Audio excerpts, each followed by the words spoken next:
আমরা আমাদের সাথে পেয়ে গিয়েছি সিস্টার নিবেদিতা ইউনিভার্সিটির চ্যান্সেলর এবং টেকনো ইন্ডিয়া গ্রুপের কর্ণধার শ্রী সত্যম রায়চৌধুরী মহাশয়কে।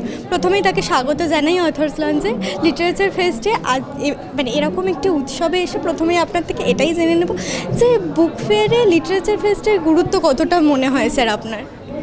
মানে গুরুত্ব মানে এটাই তো হওয়া উচিত। হ্যাঁ, বুক ফেয়ারে এই লিটারেরি ফেস্টিভ্যালটা খুব ইম্পর্ট্যান্ট একটা part. Because of book fair তো আসেন, সবাই আসেন, বই দেখেন, বই কিনছেন, হয়তো বাড়ি যাওয়ার সময় এক ব্যাগ বই নিয়ে বাড়ি যাচ্ছেন। কিন্তু এই ধরনের এই লিটারেরি ফেস্ট যেটা হয়, যে সেখানে কতজন আসছেন, কত সাহিত্যিক আসছেন, কত সমালোচক আসছেন, হ্যাঁ, তারা ডিবেট হচ্ছে, এখানে কোনো একটা বই পড়া হচ্ছে, এগুলো তো খুব ইম্পর্ট্যান্ট। কোনো বুক লঞ্চ হচ্ছে, এটা খুব ইম্পর্ট্যান্ট। আমি মনে করি এটা বুক ফেয়ারের সঙ্গে এটা 3 দিন কেন, মানে আমার এই ফেস্টিভ্যালটা হওয়া উচিত, মানে এন্টায়ার বুক ফেয়ার জুড়েই এটা থাকা উচিত বলে আমি মনে করি। স্যার, কথিত আছে বাঙালি নাকি ব্যবসা বিমুখ, তো আপনিও একজন সফল উদ্যোগপতি, তো এই বিষয়ে আপনার কি মনে হয় স্যার? এই মিথটা কেন বাঙালি সফল উদ্যোগপতি, এটা এটা এটা এটা কেন মনে হয় যে বাঙালির মধ্যে ব্যবসার ভাবধারা আছে এমনটা? আসলে বাঙালি ছেলেমেয়েরা একটু ইন্টেলেকচুয়াল হয়। বাঙালি মানেই হচ্ছে একটু আড্ডা করব, একটু গান শুনবো, একটু কবিতা পড়বো, একটু কী বলে লাইন দিয়ে সত্যজিৎ রায়ের সিনেমা দেখবো। তা এগুলো আমাদের জন্মগত।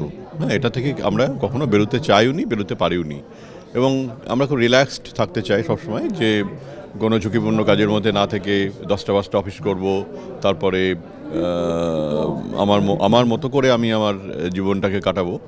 খুব বেশি চাহিদাও যে বাঙালিদের আছে তা নয়, বাঙালিদের মধ্যে চাহিদা খুব কম, যে ঠিক আছে আমার মোটামুটি ঠিকঠাকভাবে আমার সংসারটা চলে গেলেই হলো, সুতরাং তাতে আমি হ্যাপি। এবং বাঙালিরা এইসব নিয়েই হ্যাপি থাকে।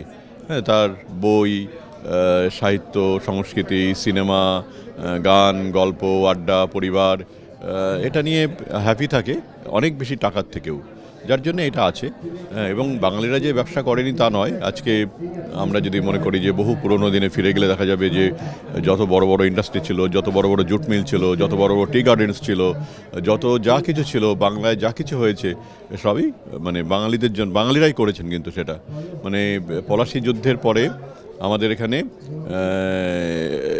বিভিন্ন জায়গা থেকে কলকাতা মানে একটা ব্যবসার কেন্দ্র হয়ে ওঠে, এবং এই ব্যবসার কেন্দ্র হলেও অন্য হয়তো অনেক মানে প্রভিন্স থেকে এখানে এসছেন, কিন্তু বাঙালিরাই কিন্তু টোটাল যত বড় বড় ব্যবসা তারাই কিন্তু করেছেন। এবং এই যে আমাদের আচার্য প্রফুল্লচন্দ্র যেটা করেছিলেন বেঙ্গল কেমিক্যালস, হ্যাঁ, তারপরে তোমার আমাদের আরও অনেকে। এবং আমি তো এই বেঙ্গল ন্যাশনাল চেম্বারের প্রেসিডেন্ট ছিলাম, এবং সেটা যখন আমি প্রেসিডেন্টশিপ আমি নিয়েছি তখন দেখলাম যে Bengal chamber of commerce and industry 1887-এ তোমার এটার প্রতিষ্ঠা হয়েছিল, এবং তখন বিখ্যাত বাঙালিরা তারা বিজনেস করেছেন এবং তারা ওই চেম্বারের মেম্বার হয়েছেন, এবং সেখানে ওই সময় বাংলার ব্যবসার নবজাগরণ ঘটেছে। তারপরে যখন এই বঙ্গভঙ্গ হয়, এই বঙ্গভঙ্গের সময়তেও স্বদেশি জিনিসের প্রতি তার ব্যবহার বাড়ে এবং বিদেশি জিনিস বর্জন হয়, তখনও দেখা যায় যে বাঙালিরা তখন প্রচুর নতুন ইন্ডাস্ট্রি করেছেন, নতুনভাবে তারা ব্যবসার পত্তন করেছেন, তখন করেছেন। কিন্তু তারপরে হয়তো পরবর্তী প্রজন্মে সেগুলো হয়তো তারা রাখতে পারেনি, বা বাঙালির কি ওই যে মানে একটা যে কয়েক পুরুষ ধরে ব্যবসাটা নিয়ে যাওয়া, সেটা হয়তো তারা করতে পারেননি, তাদের পরবর্তী প্রজন্ম হয়তো সেই ব্যবসাটাকে ধরে রাখতে পারেননি, যার জন্যে তার একটা পতন ঘটেছে। কিন্তু মানে এখনও অনেক বাঙালি আছেন যারা ব্যবসা করেন, তারা একটু মানে আউট অফ ট্র্যাকে গিয়ে তারা কাজ করেন। কিন্তু তুমি যে ঠিকই বলেছো যে বাঙালি ছেলে মেয়েদের মধ্যে এই একটা আছে যে একটু মানে ব্যবসা ছাড়া চাকরি করব এই মানসিকতা আছে। স্যার, আরেকটা প্রশ্ন করব আপনাকে, নতুন প্রজন্ম যারা ব্যবসা শুরু করতে চাইছে তাদের উদ্দেশ্যে কি বলবেন স্যার?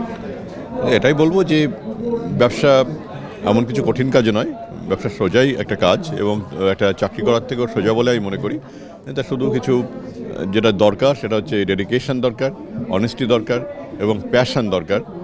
এই সব কিছু নিয়ে যদি কেউ ব্যবসা করে, সেটা ছোট হোক বড় হোক, তার ব্যবসাতে সাফল্য আসবে বলে আমি মনে করি। এবং ভয় না পেয়ে কোনো কিছু করা, এবং সেটা করলে একটা আত্মতুষ্টি হয় যে আমি একটা কাজ করছি, সঙ্গে আমার সঙ্গে আরও 10 জনকে সঙ্গে নিয়ে আমি কাজ করতে পারছি, এটা একটা আত্মতুষ্টি হয়, এটা একটা মানে ভালো লাগার ব্যাপার হয়।